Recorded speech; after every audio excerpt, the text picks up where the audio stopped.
Voilà.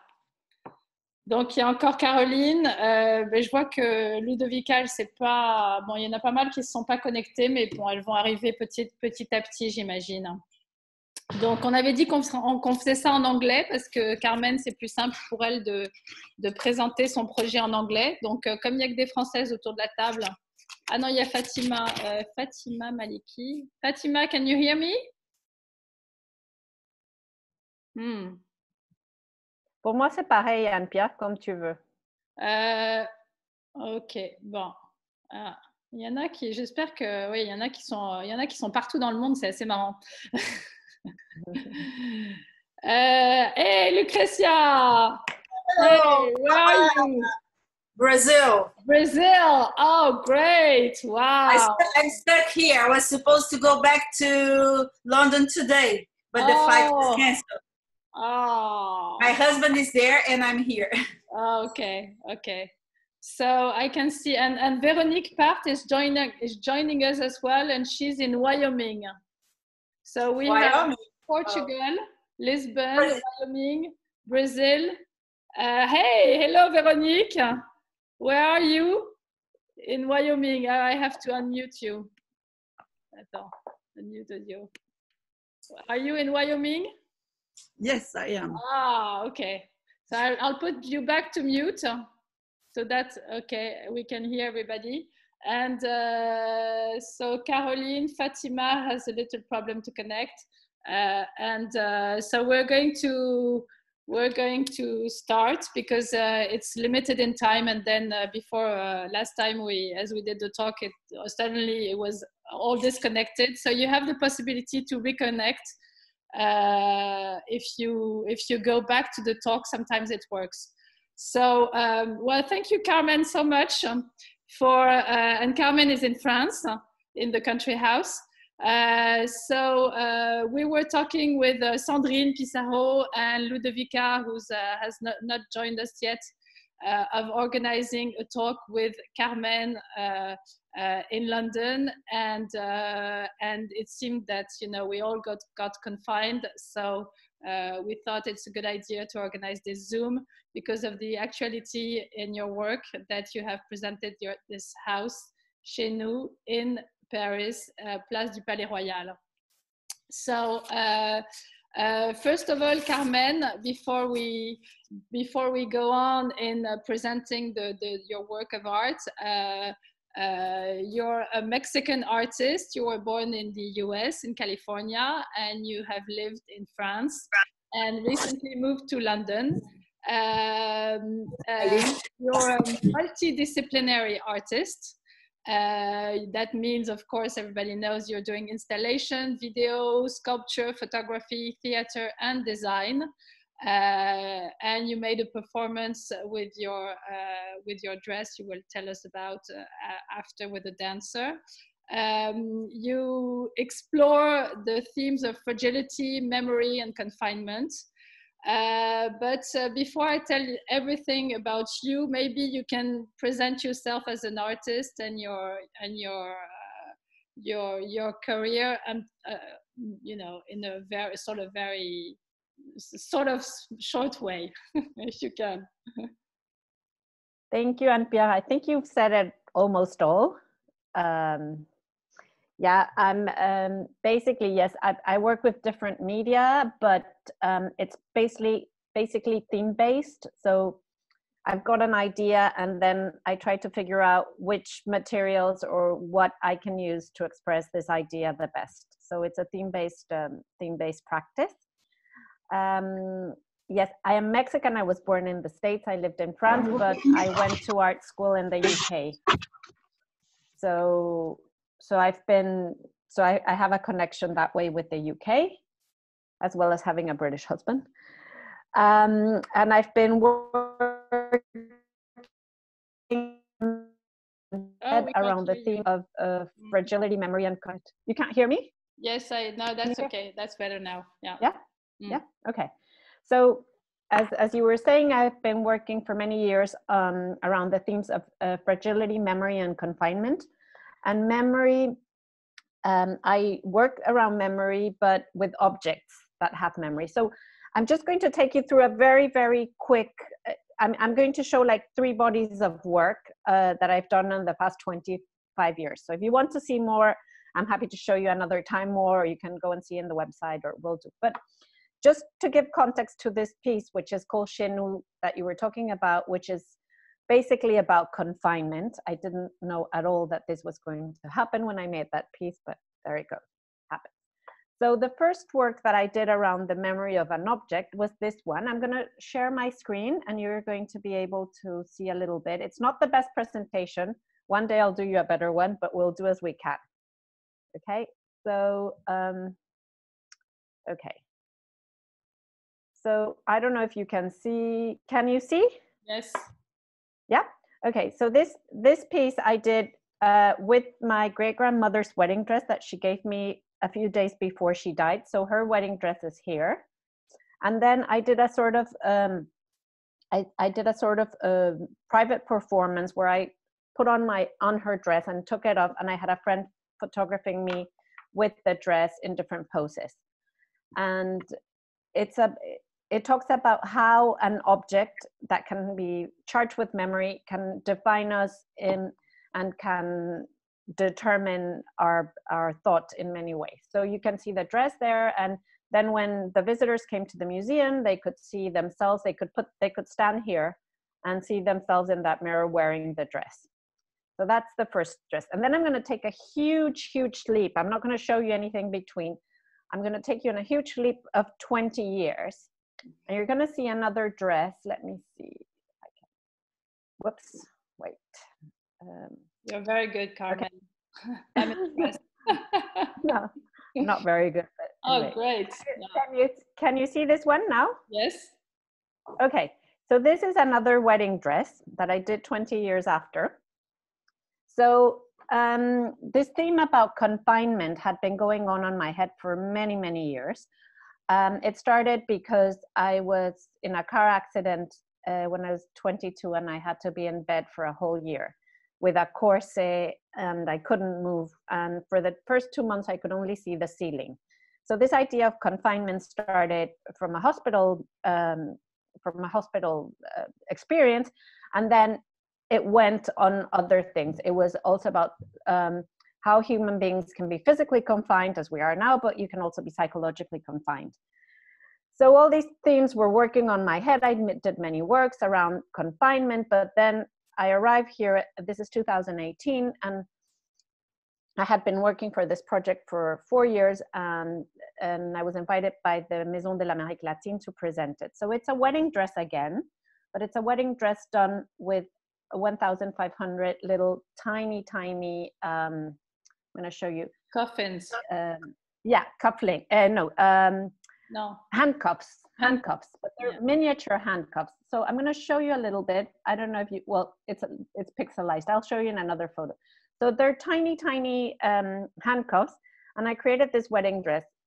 And then I asked 20 women from all over the world, but that were living in Paris, to go inside the dress. And I did sort of a photo shoot with them in the dress. And then when they came out, I asked them 2 questions, and then I recorded their voices. What did you feel in the dress? It could be anything. Did you feel cold, hot, whatever physical experience they would have on the dress? And then I would ask them, tell me anything you want about marriage in your country, or a personal experience, or in your community, whatever. So I had women from France, from Mexico, from Syria, from Algeria, from Pakistan, from many countries, and each one said different things. And at the end, I composed a sound installation where it's like if they were talking. So they respond one to the other, and they say what the dress is about and what marriage is about in their country. So, and what they felt in the dress. So most of them said that when they first saw the dress, they felt very attracted to it because it was very beautiful, it was shiny. But when they got inside, they felt trapped. I'm going to show you a little, just 3 photos of the women in the dress. Let me see. So here, 1 second. So here is one. I don't know. Wait. You can probably not see it. Can you see it or not? No. No, you can. Well, okay, let me see. I don't know what's wrong. Okay.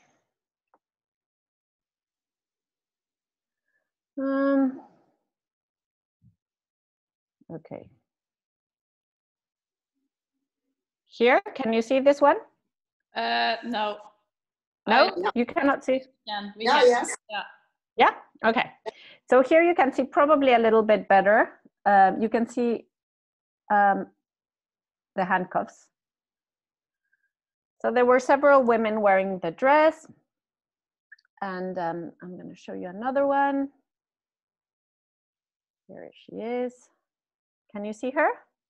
Yes. Okay. Yeah, okay. A little bit small, but yeah. Okay. So they could do anything. They were not directed, but it was in a way, I was asking them to do a sort of private performance, the same way I had done 20 years previously with my great-grandmother's wedding dress. How did you choose the different women you wanted to sort of perform with the dress in a way? So I asked some people that I asked people to ask I asked people to ask other people, but I didn't want anybody that I knew. Mm-hmm. So I also asked associations. So for example, this girl is a Syrian refugee, and she is the daughter of one of the women who is in the Atelier des Artistes en Exil, mm-hmm. which is a wonderful thing. Is there's some they're political refugees from different countries that are artists. It's a French association that gives them that protects them and gives them a place to work. So she's the daughter of a painter. She's mm-hmm. from Syria. The previous one lives in Le Palais de la Femme, which mm-hmm. is another association in Paris. And she is from no, she's not. She's from Ivory Coast. They all had a strong story with the notion of confinement and or not really. Some of them did and some of them didn't. She's Syrian, for example. Can you see her? Yes. Mm-hmm. Yeah, she's Syrian also, but she's lived in France for many years. She escaped Syria because of the honor crimes. One of her best friends was killed by the father. So, and her father and her brother. So, another one is from Pakistan, and she wanted to marry for love, and it was impossible because they're all arranged marriages. So she's a photographer, and she's married to a journalist, and they escaped, and they're here in France. Some of them nothing had happened to them, but they were telling stories about people in their communities. And then another fraction, but just one, wanted to be part of this project, and there's where I changed to my other project. That's another part. Was I asked women who were living in a home for victims of violence in the house or in the home, like what used to be called domestic violence, but I'll explain later. Now we can't call it domestic violence, but women who were abused physically by their partners. So I had about 10 women participating in that, but only one wanted her photograph to be in it for reasons that are obvious, because they're so scared that the husband is going to come and do something to them. Mm-hmm. But they really wanted to participate. So I went many times, I talked to them, we talked about the project, and the project became part of an ongoing dialogue between them and this kind of work. Mm-hmm. And so these women, a lot of them told me their stories, and wanted the stories to be present. So you can hear their stories in the exhibition because of the recording. But I had to ask other people to read it for them. So, for example, if a woman was from Madagascar, I would ask an actress or another woman from Madagascar, so she would have the same time to read her story. So, spending time with all these women in that house made me think more and more about. I really have to do something about gender violence in the house, because also in Mexico, things were just getting worse and worse and worse. In France, there was every 3 or 4 days, a woman is killed by her partner. And in Mexico, there used to be 9 a day, and now they're 10 a day. So, so this had been going on my mind very much. At the same time, I had started, I'll show you, I had started doing a project around, I'll show you here. I don't know if you can see it here. I started doing a project around the locks that were on the bridges of Paris. So in 2014, as I was walking on the Pont des Arts, I saw that 2 of the grids of the bridge had fallen. And then the next day, the city of Paris said, we're going to take them off. And they said that if there were any artists that had any idea of what could be done with those locks and with those bridges, that we could write to them. So that was on a Friday. It was written in Le Parisien. And on the Monday morning, I go with a little maquette, not this one, but I go with a little maquette made out of cardboard, and I wrote a project, and I went to the Mairie de Paris. That was 2014. So they told me, no, we don't know what we're going to do. I'm not going to tell you the story because it's very, very long. But a year after, they finally took out all the locks from the bridges of Paris, from Le Pont des Arts and Le Pont de l'Archevêché. And I continuously went to see the people in the Mairie de Paris. I didn't know them. I just knocked their door and asked them to give me an appointment. So I went to see them, and they said, oh, no, we can't, or not now, or come back later, or anything. So in 2017, they finally told me, yes, you can use because I told them, I want to use these locks to make a sculpture. I want to make a sculpture in the form of a house, but I don't want to keep it. I just want to borrow them. And when they understood that I didn't want to have anything economically, to do anything economically with that I just wanted to borrow them, they said they were okay about it. So they said yes. So from 2017 to 2020, I had to find a place and somebody to give me permission and the money to do that house. So that's a story I'll tell you in a little while. So meanwhile, I started doing all these maquettes and small models of that project. So I made lock houses with tiny, tiny locks that were like the ones we use for suitcases. So I made 3 of those, and then I made this house made out of glass. It's glass. Yeah, it's glass. It's in the technique that Lalique used to work, which is called pâte de verre. So it's a very, very fragile house, and it's very heavy, and it's got many, many locks. So it was all about working around the theme of love being locked, because what shocked me the most as I was walking on those bridges were thinking, why do people choose a lock to tell each other that they love each other? Because for me, a lock is something that yes, it can be beautiful. It can give you the sense of security, but it's also a symbol of closing people and of possession. So I said, if we are in this dynamics of locking, then we're in this dynamics of love being so hard that we're locking each other. So I started doing things in the opposite material. So for example, if I was doing the locks, I would do them, like for example here, in glass or in different techniques of ceramics. Because yes, love can be very tough. Yes, we want to lock each other up, but it's also very fragile, and we're very fragile when we're in a love relationship. So I wanted to work with this dichotomy. I usually do that. I do that quite often. I use a very fragile material to represent something that would be normally in the opposite material, which is here glass and metal. So after that, so after that, you saw the Pont des Arts, and you saw all the horrible spectacle of what was made on the bridge that became really too heavy, so they had to tear them down. So you Yeah, were in so a it was, way, you were in a way like sort of rejected and fascinated by these locks on the bridge, right? yes, because it's the same as the dress. That's why I wanted to show you the dress with the little handcuffs. It's something that is at the same time very attractive because they were on the bridges, they were shining. I'm going to show you some very quick images of a film, because this project was the sculpture that you're seeing now, but it was also, there was also a film, 3-channel video installation film with images of the 3 stages. So the stage where the locks are in the bridge, they're very, very attractive. So I had that when I was looking at the locks on the bridge. They were shiny, they were attractive.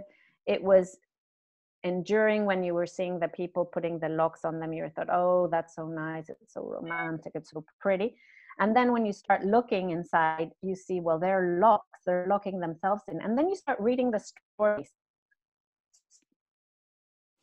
Like, I will love you forever, and then some so and so plus divorce forever, and they were saying, I hate you, I love you, I want to be. It's just, so when you see all those locks afar, they're very attractive, and then you go near them, and that's another part of the project that was very interesting, was just each tiny lock is a whole story of a whole person, of a whole life. So it's like memory inside memory inside memory. Mm. Hello, Carmen. So also what? Yeah, right. The connection is losing sometimes, but I hope it's okay for everybody. Yeah. Okay. Mm. Okay. So the thing was, the sculpture is called chez nous because in French it means our home, but it can also, when we say we're going chez nous, it's also we're going to our country, we're going to our city. And I wanted to name it that way because when people come to Paris and they put their locks on the bridges, it's in a way saying, I am attached to the city. A little bit of myself is in the city. The city belongs a little bit to me as well. Mm-hmm.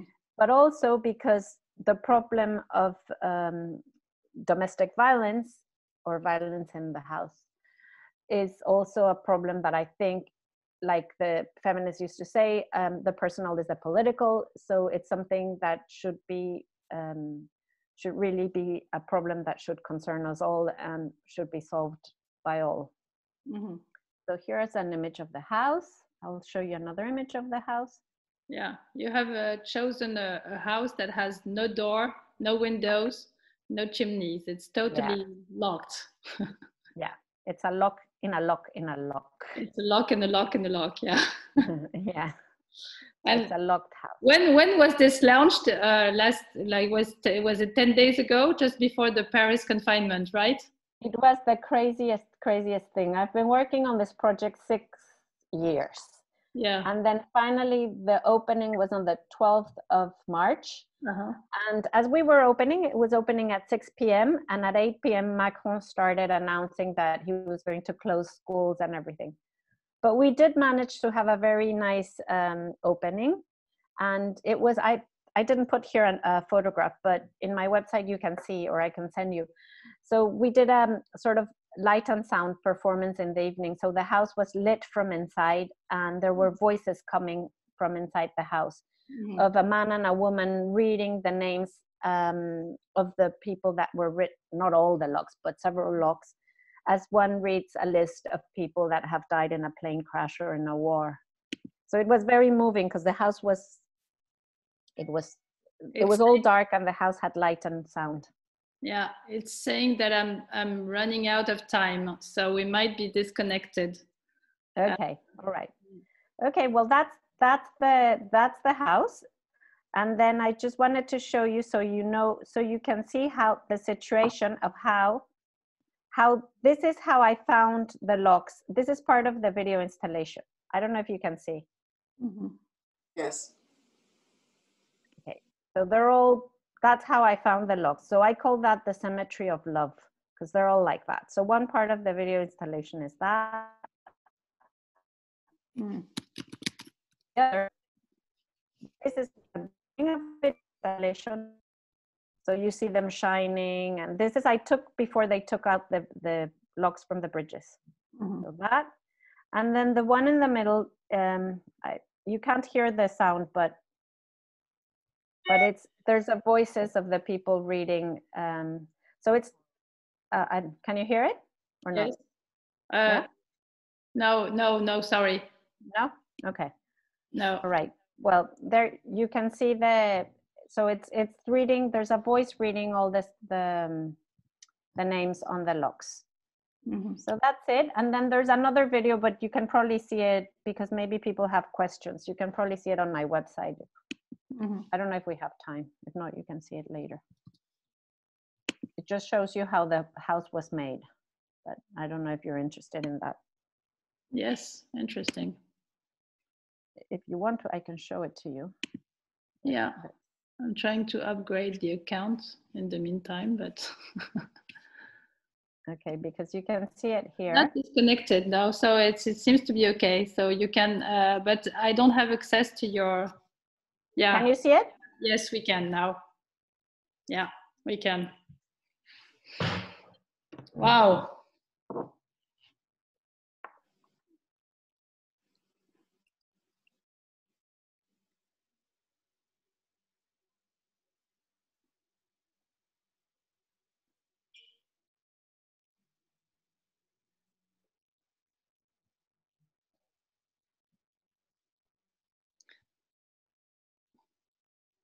So it was easy. It was, yeah. So you had to cut or each panel is a panel from the Pont des Arts, right? Yeah, this one is the Pont de l'Archevêché. Okay, I see. I see. And the triangles, you had to cut them, right? Yeah, the triangles we had to cut, and but the other part were the Pont de.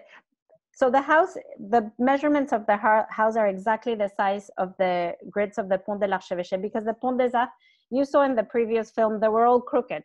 So the Pont de l'Archevêché, they were better welded. So we just welded them on top of the surface, and they were stronger. Mm-hmm. So we could use that. And this one is, I don't know. This one is a longer one, but it shows, I'm going to go really quick. It shows you how the house was conceived, because we did a fundraising. So the house was all made with the private funds of different patrons, people that, so this is the film that I did when I was looking for funding for the house. But it shows you a little bit of how the idea was made and everything. So I'm just gonna go quickly. Yeah. So it was just like, these are the sculptures that I was telling you, mm-hmm. that were models. I'll go quick. Yeah. Yeah. Okay. Good. Okay. Great. It's great that we will be able to see that.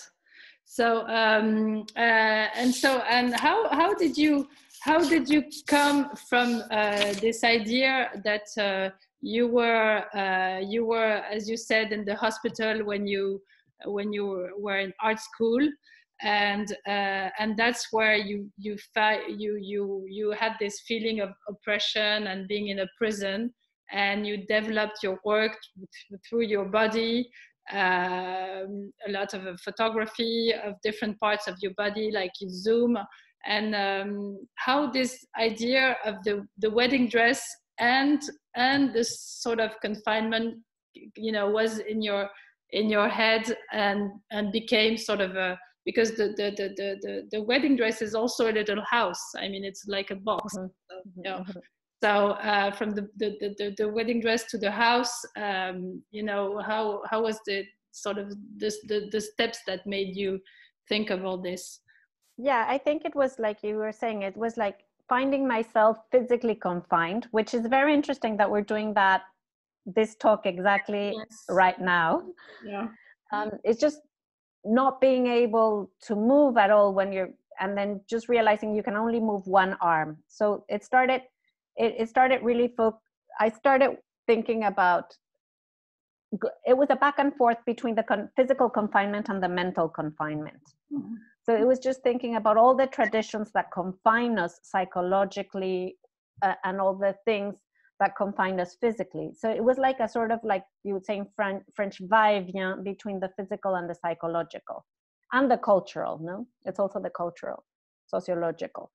So I went from the physical, I started photographing fragments of my body because that's what I had and that's what I found myself. And you also realize how fragile the body is, which is the same thing we're realizing now with this pandemic, how fragile we are as human beings. So that's why fragility, memory, and confinement for me, they're all sort of sewn together. They're woven together. Yes. Yeah. And then the dress also, it confines you, but it also determines you. So Carmen, I was wondering if some of you have questions for Carmen before we all get disconnected. I'm afraid it. So do you want to add something or ask for more information or whatever? Maybe I need to unmute you now. Do I? What's going to happen to the house?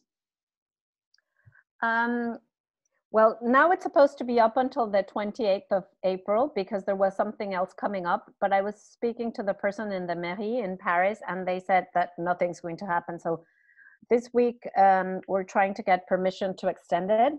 And ideally, I would love it if the city of Paris would like to keep it, because if not, it has to go back to I have to take everything out and give back the locks to that dump ground. So I hope the city of Paris can. It belongs to them. The locks belong to them. So I would like it if they would keep it as a piece. As a monument. Okay. Yeah. It was at the Louvre before and then at the Palais Royal, no? Or it was supposed to be at the Place du Louvre, but then the law changed and it was too heavy to be there because there's a parking underneath.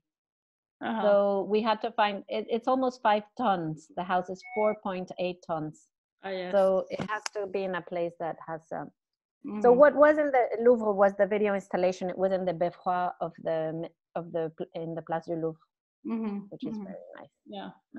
My question, looking at the piece with the wedding dresses, etc., is there any feminist message in whatever you're doing, or not? Because you can see women stuck in wedding dresses. So I was wondering if there is any link. Yes, I think it is. I think that for many years I was, as many women are, I was afraid, oh, I'm a feminist. I'm not going to say that because it's the F word, But I think society is much more open now, and of course it's a feminist work because it's denouncing. It's denouncing people that are forced into marriage, people that are women that are victims of honor crimes, and of course, yes. And you made also some performance with what's the name of this dancer, very famous? Marie-Agnès Gillot. Marie-Agnès Gillot in the dress. So how was she able to use this very heavy dress? I should find a photograph. No, she was wonderful because I think she saw the dress while walking on